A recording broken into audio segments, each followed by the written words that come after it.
Bienvenue sur ce nouveau tutoriel. Aujourd'hui, nous allons voir les opportunités d'affaires. Alors, les opportunités d'affaires sont un moyen, en fin de compte, de pouvoir enregistrer des opportunités commerciales, des opportunités d'affaires, de façon très très simple et de pouvoir ensuite avoir un tableau de bord afin de pouvoir, je dirais, suivre, je dirais, l'ensemble de ces affaires jusqu'à leur aboutissement, c'est-à-dire jusqu'à la signature et la facturation. Alors, on va prendre 2 scénarios pour, je dirais, illustrer le sujet. On va prendre un premier scénario, vous rencontrez un client, un prospect et puis, vous êtes vendeur d'équipement et puis, il vous dit: «Bah, écoutez, je vais probablement changer cette machine d'ici la fin de l'année». Voilà. Au stade de la discussion, les choses ne sont pas encore fixées, faire un devis c'est trop tôt, le besoin n'est pas défini. Pour autant, vous voulez, mémoriser tout ça et puis, le relancer, avant la fin de l'année pour faire un point, sur ses besoins, l'évolution de son projet et puis éventuellement, vous positionner avec un devis. Alors, Heu, il y a une façon simple évidemment, c'est, d'utiliser son outil, positionner un appel téléphonique, et puis, gérer ça dans votre agenda tout simplement. Maintenant, vous avez une autre méthode, donc c'est la nouvelle opportunité. C'est ce qu'on va faire maintenant. Donc je donne une, référence interne, hein. On va voir tout de suite à quoi ça correspond. Ici, j'ai des étapes de vente qui sont entièrement paramétrables, on le verra tout à l'heure, hein, grâce à des dictionnaires. Donc là, j'ai des statuts, prospection, chiffrage, proposition, négociation, reconduction, gagné, perdu. Donc là, pour l'instant, je suis en prospection. Je vais pouvoir choisir éventuellement une famille, je dirais, de produits chez moi. Donc, je suis équipementier, je vends des équipements, je vends aussi de la formation et je vends de l'entretien. Bon, donc là, je vais choisir équipement. Là aussi, c'est entièrement paramétrable. Et puis, je vais aller choisir bien mon client, mon prospect, celui qui est déjà de toute façon enregistré dans la base de données, hein, parce que je vais mettre le montant estimé. Bon, alors il m'a parlé à peu près de sa machine, je vois, etc. Bon, ça, c'est quelque chose qui va tourner à peu près dans les 25 000 euros. Donc, vous voyez, je suis dans une approche, dans une estimation, et absolument pas sur quelque chose de, de très, de très défini. Alors, il me dit avant la fin de l'année, bon, ben, je vais dire que ça, c'est quelque chose qui doit se clôturer au maximum le 31/12/2015. Voilà, je vais pouvoir ici mettre une description sur l'opportunité qui se présente. Alors, une description, ça va être, pense changer sa machine, blablabla, blablabla et donc je vais pouvoir définir ça ici pour le mémoriser en fin de compte. Donc je vais créer l'opportunité. Une fois que l'opportunité va être créée, en fin de compte, voilà, je vais arriver sur un nouvel écran où donc je vais avoir mon opportunité, je vais pouvoir l'éditer, la cloner et la supprimer. D'accord. Je vais pouvoir ensuite donc avoir des informations sur un numéro de chrono qui sera en automatique, la référence interne que j'ai définie tout à l'heure. Dans cette interface, je m'appelle Jean Dolly Plus, d'accord. Donc je suis responsable du suivi de cette affaire, la société en question, l'étape de vente.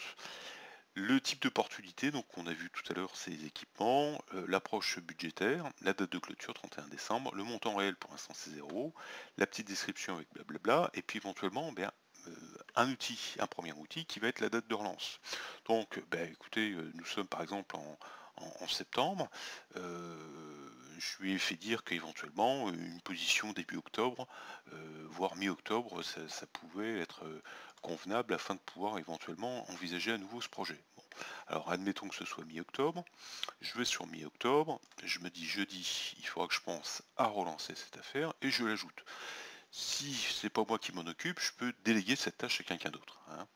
Donc j'ajoute, automatiquement donc une action de relance s'est créée. Si je fais contrôle et que j'appuie sur cette action de relance, je vérifie.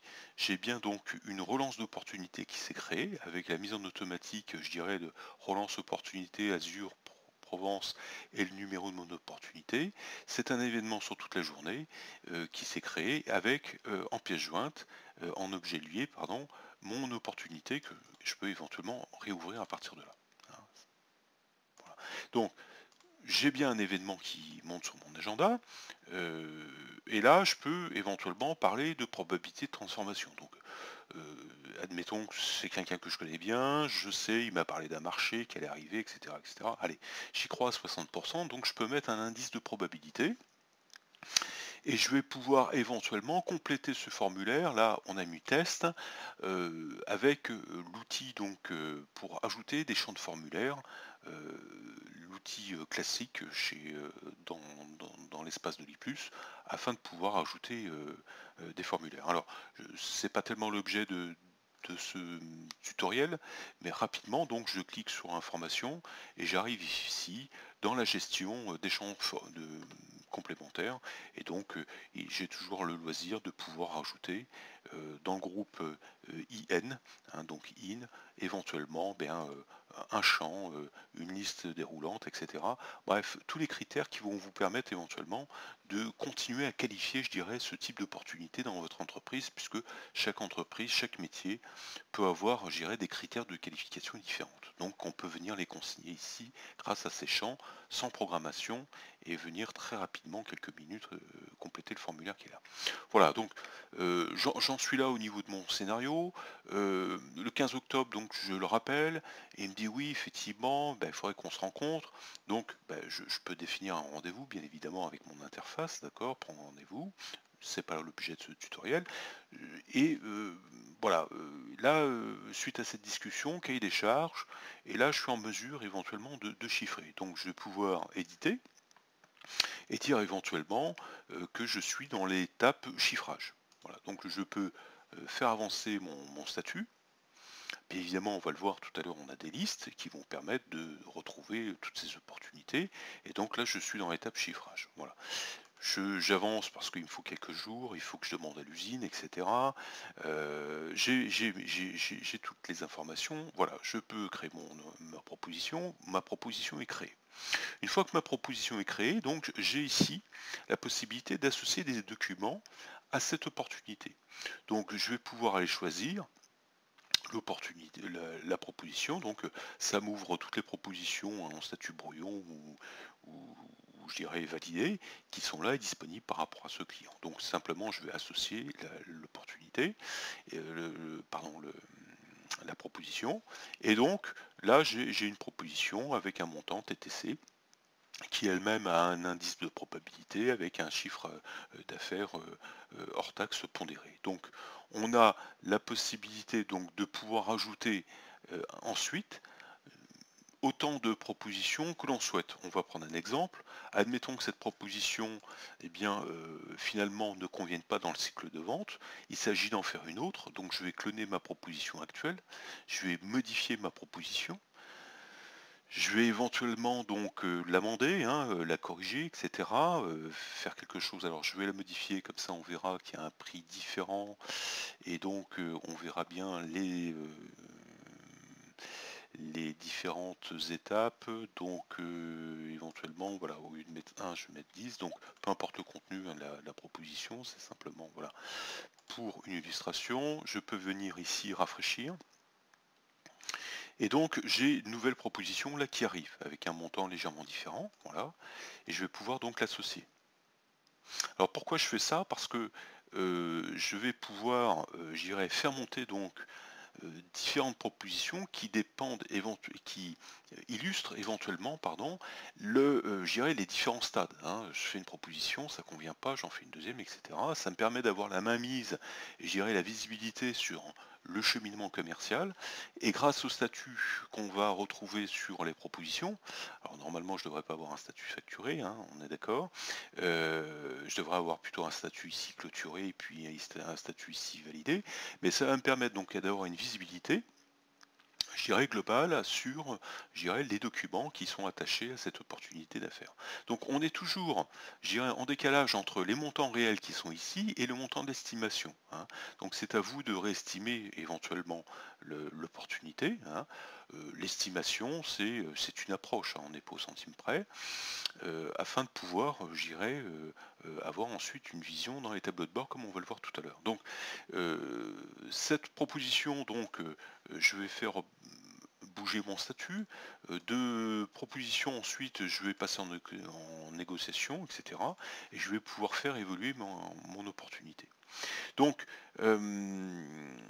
ainsi de suite, j'irai jusqu'au moment où on va être positif, cette proposition va se concrétiser par une facture, et à ce moment-là, je pourrais associer, j'irai la facture définitive ou les factures, s'il y a plusieurs factures qui viennent autour de cette affaire, afin de pouvoir, je dirais, ben, calculer le montant réel de l'affaire. Alors, dans le volet affaires, j'ai d'autres onglets. J'ai l'onglet contact, comme d'habitude dans Dolibar, hein, pour pouvoir désigner éventuellement les personnes responsables du paiement au niveau je dirais du prospect ou du client. Je peux aussi signifier ici le commercial qui est à l'origine éventuellement de l'affaire. À l'habitude, dans Doi+, on a un espace GED qui va nous permettre éventuellement bah, de mettre, je dirais, tous les documents, images, PDF, etc., calculs Excel, qui sont éventuellement liés à l'affaire. Et puis, bah, je vais retrouver l'onglet suivi, comme d'habitude, dans Dolibar. Voilà. Donc, euh, la proposition, donc l'opportunité d'affaires se retrouve ensuite ici, dans ce nouveau menu accessible par vente ou par le menu déroulant, euh, à travers, je dirais, différentes listes. On a donc la liste des opportunités avec tous les statuts, où là je vais retrouver ma machina, donc l'affaire en question dont je viens de parler. Je peux avoir ensuite un préfiltre sur les listes des opportunités qui sont en cours, hein, donc qui ne sont pas au statut clos. Les opportunités éventuellement en retard, c'est-à-dire que par rapport à la date finale, on est sur on est en retard, on a dépassé la date finale. Donc on retrouve dans les vues listes, je dirais à la fois le montant hors taxe réel, le montant estimé, et éventuellement le montant pondéré, puisque comme sur les devis de l'I+, vous avez la possibilité donc de mettre un indice, je dirais, de succès, qui va éventuellement vous calculer en même temps. Donc je vais avoir ensuite ma probabilité ici. Donc là j'ai une probabilité par exemple sur cette affaire de 20%. Sur le montant estimé initial de 10 000 euros, c'est-à-dire que réellement je peux d'un point de vue statistique valoriser cette affaire à hauteur de 2 000 euros. Donc je vais retrouver donc une liste des opportunités. Je vais ensuite retrouver mes opportunités, hein, donc ça on en a l'habitude dans Dolibar, on trouve des fois des listes générales pour tous les utilisateurs, et là euh, des opportunités donc qui vont être uniquement attribuées donc agent de l'IPUS, qui est la personne qui est loguée dans cette interface. Voilà. Donc je vais retrouver mes opportunités en cours, mes opportunités en retard. J'ajoute que j'ai aussi ici l'accès donc à un tableau de bord, donc en cliquant sur la partie bleue, où là je vais retrouver bah, les dernières opportunités classées par statut de prospection et deux graphiques, un qui concerne les opportunités en règle générale avec les différents statuts, et puis ici celui qui va correspondre à mes opportunités d'affaires. Voilà, donc on va aller faire un petit tour du côté de la configuration. Donc dans le module de configuration du module opportunité d'affaires, on va retrouver un premier onglet éventuellement avec des réglages. Il est à préciser donc qu'on peut définir éventuellement un modèle, j'irais, préférence d'affaires différent. Donc là, on a activé le modèle standard. On peut éventuellement donc mettre en défaut une date qui sera ajoutée à la date du jour pour la clôture par défaut, hein, si on ne l'a pas précisé. Ensuite, on peut éventuellement limiter les utilisateurs affectables à une opportunité d'affaires à un groupe, c'est-à-dire qu'éventuellement, on peut créer des groupes pour créer en fin de compte une restriction d'utilisation. Voilà, on a la possibilité donc d'avoir les attributs supplémentaires. Donc on accède ici directement ou bien par l'interface de Dolibar au dictionnaire général.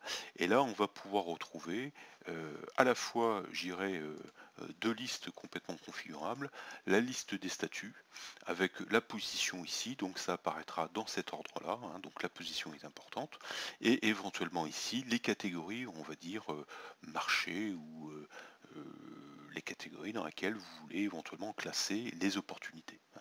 donc c'est pas forcément une catégorie marché. C'est libre à vous, en fonction de votre contexte d'entreprise, de définir ce qui est le plus souhaitable. Voilà. Dernière chose, vous avez la possibilité, à partir des listes d'opportunités, d'accéder aussi à des exports. Donc il y a deux types d'exports en fonction d'un filtre sur la date de création et sur la date de clôture. Donc éventuellement, je vais choisir celui-ci, donc ça va vous emmener sur le titre requête de l'I+, et vous allez pouvoir choisir donc une date, une période d'observation filtrée sur la date de clôture des, opportunités d'affaires. Donc ça c'est pour la requête 99 et pour la requête 98, accessible par l'autre lien, ce sera sur la date de création avec la possibilité donc de pouvoir filtrer, de retrouver, j'irai, l'ensemble des champs plus les champs complémentaires, hein. On retrouve ici le champ test qui a été rajouté, hein, avec un commentaire ici, donc un champ personnalisé. Donc, et tout ça accessible à la fois en HTML avec la limite de la configuration du module pour la sortie HTML, c'est-à-dire à l'écran, et puis ici en Excel 5, si vous souhaitez donc sortir directement une visu de vos opportunités sur un tableau Excel. Donc ça se présente comme ça. Si votre outil est configuré pour directement lire les fichiers, ça s'ouvre tout seul. Et vous allez bien retrouver donc à l'accoutumée avec de l'U+, donc des fichiers Excel qui sont générés, y compris avec les formules, hein. C'est-à-dire que si j'active ici les données et si j'active ici le filtre automatique, donc je vais bien retrouver la possibilité d'avoir des filtres actifs. Voilà, donc j'en ai terminé pour ce tutoriel. Et je vous souhaite donc à très bientôt.